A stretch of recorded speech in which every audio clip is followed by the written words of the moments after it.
খুবই অন্যায়ভাবে ভেতরে প্রবেশ করে একদম সরাসরি ভোট কেন্দ্র পর্যন্ত চলে গেলেন এবং ভোট কেন্দ্রে গিয়ে মব সৃষ্টি করেছেন, সেখানে গিয়ে ভোট বাঁচানোর চেষ্টা করেছেন, জালিয়াতি করেছেন, সেখানেও আবার তারা প্রতিরোধের মুখে পড়ে। এরপরে তারা বেরিয়ে আসেন, সাংবাদিকের সঙ্গে চরম দুর্ব্যবহার করেন। তৃতীয়ত আমাদের একটু আগে উল্লেখ করা হয়েছে যে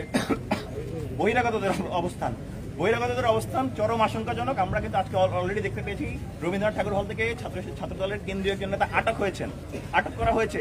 সেই জায়গাটা আমরা দেখতে পাচ্ছি কি পরিমাণ ঝুঁকির মধ্যে এবং প্রশাসন কি পরিমাণ উদাসীন রয়েছে একটি বিশেষ দলের প্রতি, সেটা আসলে দেখা যায়।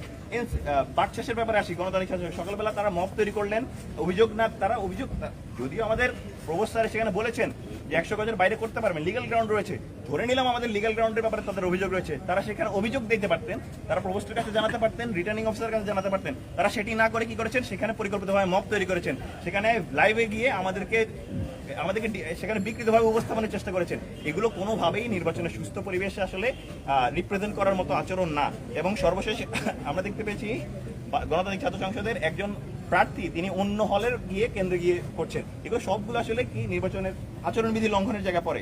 এবং প্রশাসনের ক্ষেত্রে যে জায়গাগুলো আমার ভাই উল্লেখ করেছিলেন যে ওনাদের সার্বিক অব্যবস্থাপনা রয়েছে, ওনাদের যে ত্রুটি রয়েছে, এবং 2টা কেন্দ্র রয়েছে যেখানে আসলে 2 ঘন্টা পরে আসলে 1 ঘন্টা পরে নির্বাচন কার্যক্রম শুরু হয়েছে। 3 কেন্দ্রে সাময়িক সময় স্থগিত ছিল এবং পোলিং এজেন্ট নিয়ে চরম অব্যবস্থাপনা ছিল। বহিরাগতদেরকে তারা আটকাতে পারেনি। বহিরাগত যে আনাগোনা এবং ছাত্র দলের সাবেক প্রাক্তন শিক্ষার্থীরা যাদেরকে তাদের উপর মনে হয় জুজুর ভয় রয়েছে, সেই জুজুর ভয় তাদেরকে আসলে দূর করতে পারেনি। এবং তাদের হল সংসদে যে পেপার ভুল ছিল, তাজউদ্দিন হল সংসদে যে পেপার ভুল ছিল, সেই ব্যালট পেপারে ছবি না যুক্ত হওয়া, সেই জায়গাটাও তাদের ত্রুটি রেখেছে। যদিও দেখা গিয়েছে সে জায়গায় আবার অনলাইনে বিভিন্ন ছাত্র দলের সাবেকরা মত তৈরি করছে, সেখানে তৈরি করছে ছাত্র শিবির নাকি ভোট চুরি করছে, ছাত্র সংস্থা নাকি এখানে হচ্ছে। আমরা ওভারঅলি যা দেখতে পাচ্ছি সেটা আমাদের জন্য খুবই উদ্বিগ্নের ব্যাপার যে একটি সুস্থ রাজনৈতিক পরিবেশ যেখানে আমরা সবাই চাচ্ছি একটি সুন্দর নির্বাচনী পরিবেশ তৈরি হোক, সে জায়গায় শিক্ষার্থীদের কাছে স্পষ্ট এটা কারা এই নির্বাচনকে তাদের নিজেদের দুর্বলতা হিসেবে তারা প্রেজেন্ট করছে, কারা এই নির্বাচনকে বিভিন্ন ফ্রেমিং এ শিবিরের উপর দায় চাপিয়ে সেই জায়গাটাকে প্রশ্নবিদ্ধ করার চেষ্টা করছে। আমরা শিক্ষার্থীদের কাছে আহ্বান জানাতে চাই, আপনারা আওয়াজ তুলুন, আপনাদের আওয়াজটা ভোটের মাধ্যমে দিন। আপনারা সবাই চলে আসুন, আপনারা নিজ নিজ কেন্দ্রে ভোট প্রদান করুন।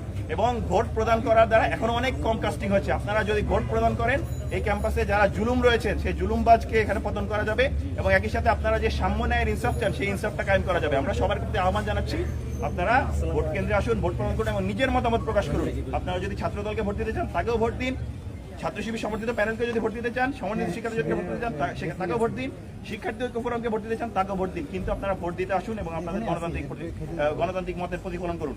আমরা নির্বাচনী কমিশনের প্রতি আহ্বান জানাচ্ছি, সুষ্ঠু একটি পরিবেশ বজায় রেখে আজকে যেন সুন্দরভাবে নির্বাচন প্রক্রিয়া শেষ হয়, ভোট গ্রহণ শেষ হয় এবং সুন্দর একটি নির্বাচন আমরা উপহার পাই। কোনোভাবেই যেন কোনো প্রকার বানচাল ষড়যন্ত্র তাদেরকে টলাতে না পারে, আমাদের শিক্ষার্থীদের অধিকার আঘাত হানতে না পারে। সবাইকে অসংখ্য ধন্যবাদ।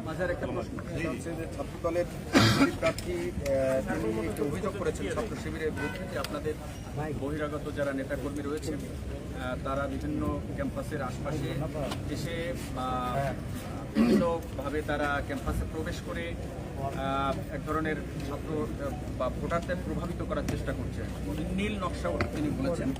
এছাড়া আরেকটি প্রশাসনের বিরুদ্ধে তারা একটি অভিযোগ এনেছেন, সেই অভিযোগের সাথে আপনারা এখন মনে করবেন সেটি হচ্ছে ফজিলাতুন্নেসা হলে এক ধরনের নীল নকশা করা হয়েছে ভোট কারচুপি, জাল ভোটের।